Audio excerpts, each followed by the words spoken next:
penuh kuasa, kita masuk Roh Kudus, kita diberikan jadi kuasa, penuh dan diberikan kuasa, dia tetap manusia, dan kalau manusia bisa mati. Kalau tak bisa mati itu namanya bukan manusia. Manusia, tapi kan dia disinggapi kuasa Allah yang Maha Ilahi, Roh Bapa, makanya dia tidak bisa mati. Itu namanya, Pak. Kesurupan kalau rohnya jadinya. berbeda, dengerin. Kesurupan kalau rohnya berbeda, seperti kita manusia dimasuki roh setan, itu karena rohnya berbeda, itu kesurupan.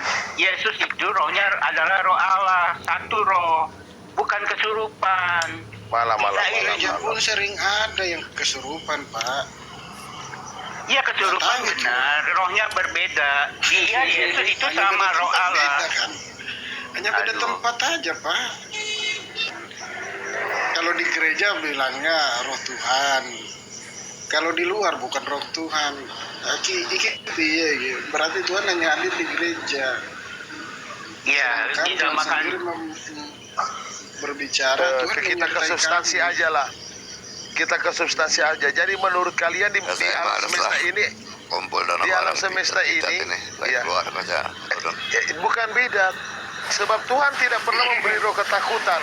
Tetapi sama Tritunggal itu dikasih roh ketakutan dengan apa? Dengan dusta di mulut.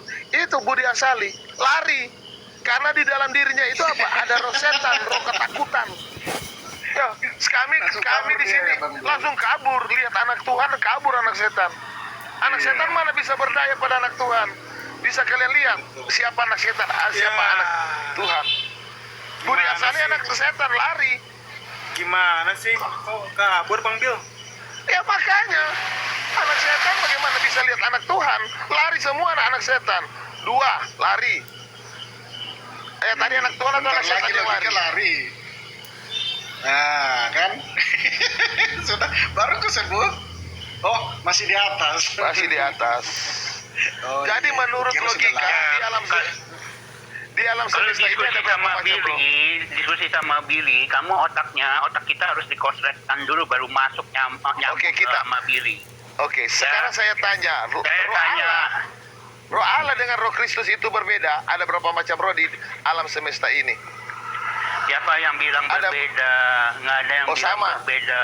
Roh Allah adalah roh Kristus. Saya hanya tanya sama kamu, kalau dikatakan bayi atau anak lelaki itu manusia apa bukan? Oke, yang lahir Tuhan, yang mati Tuhan. Tuhan semua, nggak ada manusia. Tuhan mana bisa mati, Billy. Tuhan itu roh, dari dulu saya ajarin nggak pinter-pinter, Billy. Oke, stop pertanyaannya. Oke, artinya kamu mengatakan bahwa Tuhan dengan setan sama-sama tidak mati, betul? Setan roh memang nggak bisa mati, setan. Karena roh, Tuhan itu juga roh. Berarti setan dengan Tuhanmu sama, nggak bisa mati, betul? Jangan-jangan. Roh emang tidak bisa mati, Billy. Ya saya tanya, setan dengan Tuhanmu sama nggak?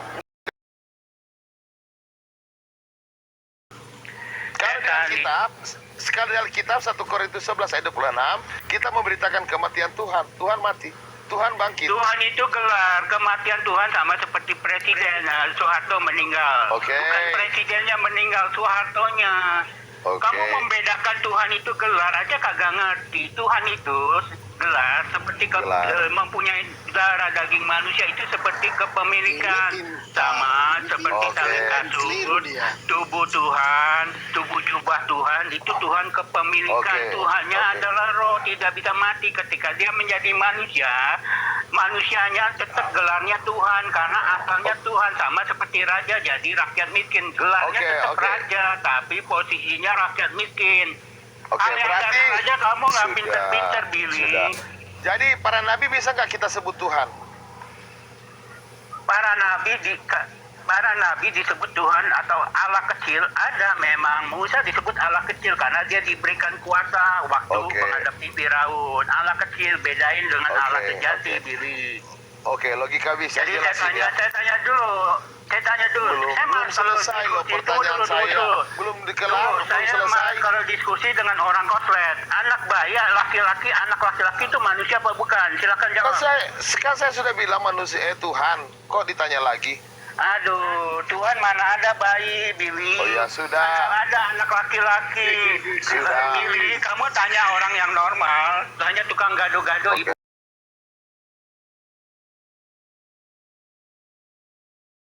Ibu, baik Pertanyaan. itu manusia bukan anak laki-laki itu manusia bukan ibu.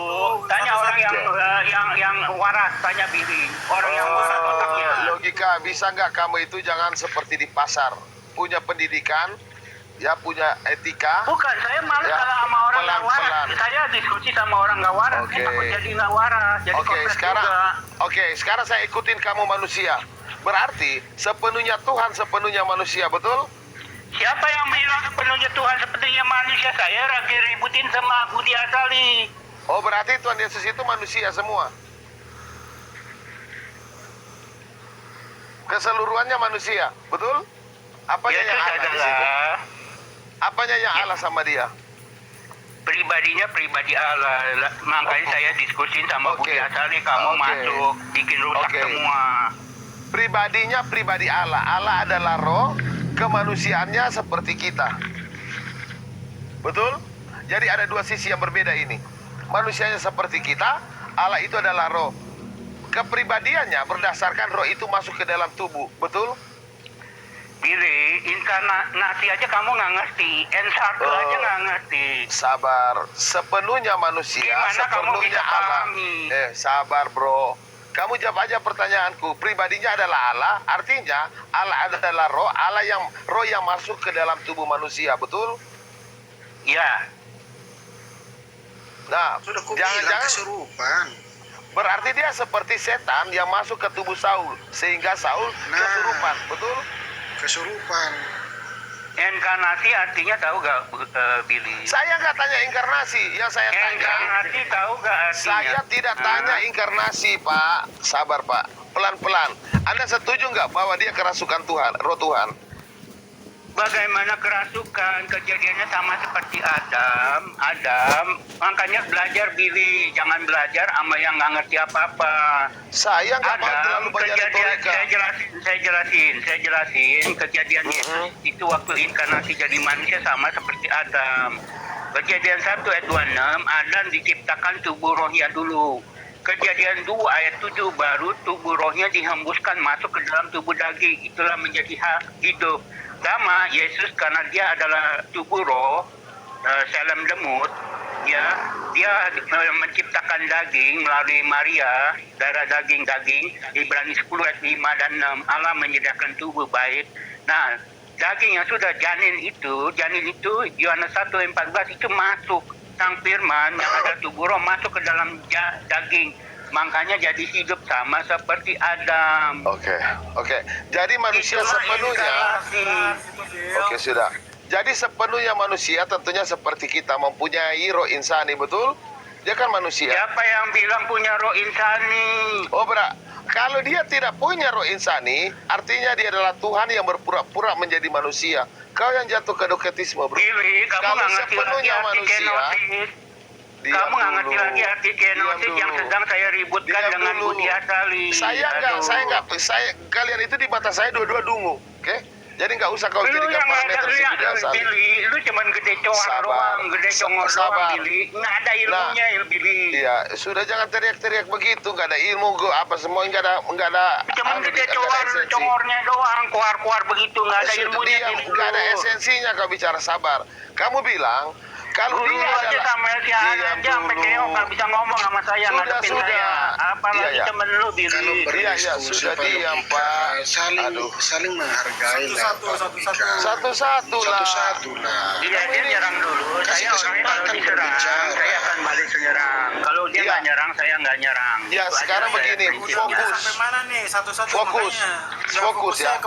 Nah, Tadi sampai mana? ada permasalahan. Sampai mana Tunggu Pak, sabar. Didengar dulu ya. Nah, ada yang istilahnya doketisme yang sudah dibidatkan, artinya berpura-pura menjadi manusia. Nah, kalau Tuhan Yesus kamu bilang tidak mempunyai roh insani sebagai manusia, artinya dia tidak sepenuhnya manusia. Artinya ada kepura-puraan di situ. Betul atau tidak? Ya, Yesus tidak bisa sepenuhnya manusia. Berarti Ya, Billy, doketisme kamu. Tunggu dulu. Pura-pura tunggu dulu, menjadi manusia. Kena ke kamu.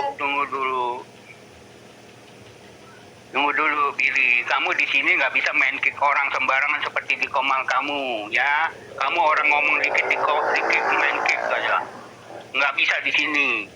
Kenapa dia tidak bisa sepenuhnya manusia? Karena kalau dia 100% manusia, itu nggak bisa jadi penebus. Karena kalau 100% manusia, itu dia terikat oleh dosa. Namanya manusia, semua manusia berdosa. Makanya Ibrani 2 ayat 17, dia hampir disamakan dengan manusia. Atau seperti kalian sering bawa Yunani, homo iomati. Homo iomati itu hampir menjadi manusia. Karena apa? Karena dia bukan dari keinginan seks, seorang laki-laki dari sperma, dan rohnya adalah roh Allah, bukan rohnya seperti kita manusia insani. Itulah makanya dia hampir disamakan seperti manusia, makanya dia disebut manusia Kristus. Nah, itu aja beda aja kamu nggak ngerti Billy, aduh. Oke, sudah. Nah, kan kamu selalu menuduh kami doketisme, berpura-pura menjadi manusia, betul? Ya karena dia sepenuhnya Tuhan Allah, nggak bisa mati di salib. Makanya tadi saya tegur Budi Asali. Sama Budi Asali juga doketisme. Nggak bisa mati. Dengar lagi. Doketisme artinya berpura-pura menjadi manusia. Kalau dia tidak sepenuhnya manusia, berarti ada kepura-puraan di situ atau tidak? Bukan kepura-puraan, karena dia adalah roh Allah. Ada yang tidak bisa dia samain dengan manusia. Makanya saya jelaskan tidak bisa 100% manusia. Aduh, nggak ngerti juga. Kalau tidak sepenuhnya makanya 100%. Kalau nggak ngerti dasar teologi, belajar dulu Bibi. Jangan kuar-kuar, tongor gede doang begitu, batotnya gede. Apa aja nggak ngerti. Sudah.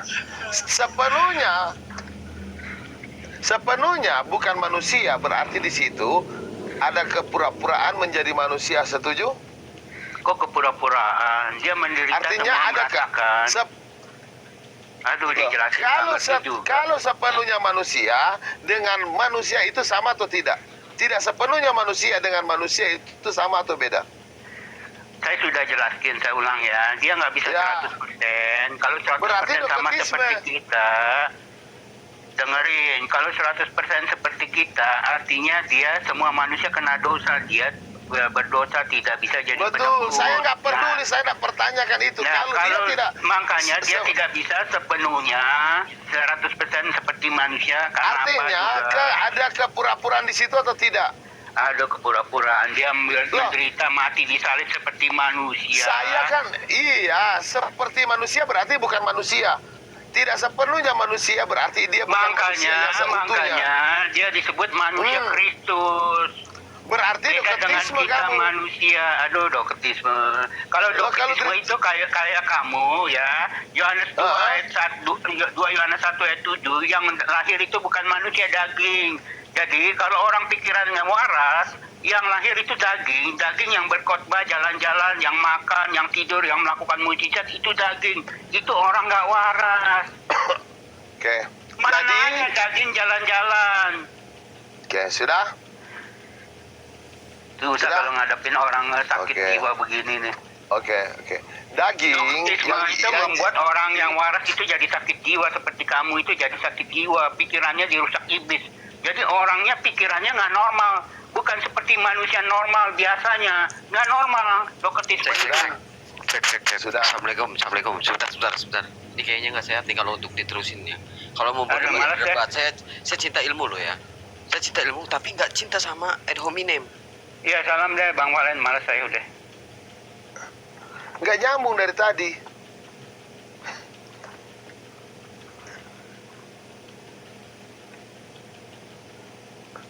Jadi di situ ada kepura-puraan. Kalau tidak sepenuhnya manusia, ada kepura-puraan atau tidak? Nah, dia kan selalu menuduh orang doketisme pura-pura menjadi manusia. Kalau tidak sepenuhnya manusia, doketisme. Makanya terus saya bilang, nggak ada otak Tritunggal ini yang pintar. Yang pintarnya menyerang pribadi. Dari tadi nggak ada poinnya yang dia jawab. Itu sama dengan Budi Asali. Lari karena mereka itu ya jadi begini ya, kalau kamu masih di bawah logika, kamu itu hanya berpikir itu tidak sistematis. Ya, artinya begini, apakah yang kamu jelasin itu sinkron atau tidak dengan pernyataan yang telah kamu sampaikan? Kalau dia tidak, kamu berkata kan dia tidak sepenuhnya manusia, berarti di situ ada kepura-puraan menjadi manusia.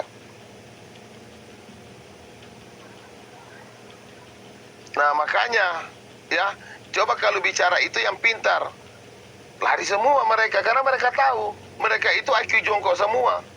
Coba sedikitlah pintar, ditanya apa jawab apa, baru nuduh-nuduh orang. Bisanya menuduh orang baru lari. Itu kebiasaan Tritunggal. Ya, kalau orang bodoh begitu Bang Bill, saya tahu saya. Karena apa? Mereka hanya tahu menuduh, tapi tidak Menuduh. koreksi diri sendiri. Itu orang Jadi bodoh. Sebentar, saya itu ya senang dengan ilmu, dengan yang mereka sampai awalnya baik-baik aja, kok sini makin kesini makin jadi. Berdebat itu argumentasi yang diserang, bukan pribadi. Kalau misalnya Bang Billy bilang dungu atau bodoh, itu artinya kan mengkritisi pemikiran, itu masih bisa bilang wajar. Ya, tapi jangan keseringan juga. Nanti Ya, itu nggak tapi- menarik. Tapi nalar dan logika dia tadi tuh nggak jalan. Jadi dia kan selalu nuduh orang doketisme. Jadi saya jelasin tentang doketisme ya. Doketisme ini ada salah satu ajaran yang sudah dibidatkan oleh gereja yang menyatakan Tuhan itu berpura-pura menjadi manusia. Itu sudah dibidatkan oleh bapak-bapak gereja mereka. Nah kalau Tuhan Yesus tidak sepenuhnya manusia, artinya di situ ada keterpura-puraan atau tidak? Oke, persoalan itu terserah ya kalian mau bagaimana. Saya sebagai muslim senang aja sama ilmu. Persoalan itu benar atau tidak itu urusan kalian. Jagalah marwah agama kalian, jagalah persatuannya, jagalah ukhuwahnya atau persaudaraannya. Jangan sampai udah bagus. Baru saya ngomong sama Pak Budi Asali, bagaimana kalau ada berujung debat-debat caci maki, dia sendiri nggak setuju, tapi kok ini kenapa ada Pak Budi Asali kenapa jadi caci maki gitu loh. Saya sendiri loh. Jangankan maaf ya, urusan saya dengan sesama muslim. Saya sendiri kecam kok sesama muslim yang mencaci maki. Ayolah, dewasalah. Ini ranahnya bagus loh, forumnya bagus loh untuk menambah khazanah pengetahuan loh. Gitu. Jadi begini, ciri-ciri orang bodoh itu yang pertama gampang emosi, hot Eminem, kemudian menyerang pribadi. Kalian sudah lihat Budi Asali tadi, saya naik apa dia bilang, malah saya ada bidat.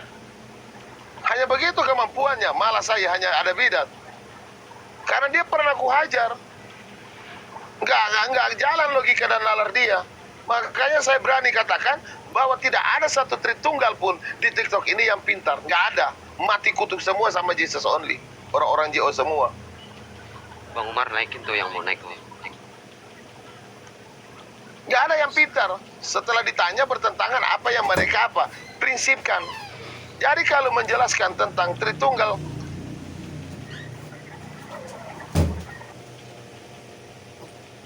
boleh berdebat ya, boleh berdebat. Tolong jangan ad hominem. Ad hominem itu menyerang kepribadiannya. Kalau menyerang jalan pikirannya nggak masalah. Tolong ya, tolong. Contohkan kalian yang berbeda dengan kami, sifat-sifat terpuji, etika yang bagus. Tolong ya. Saya minta tolong kepada saudara saya sebangsa dan walaupun kita berbeda agama. Ya, tolong. Mantap itu Bang.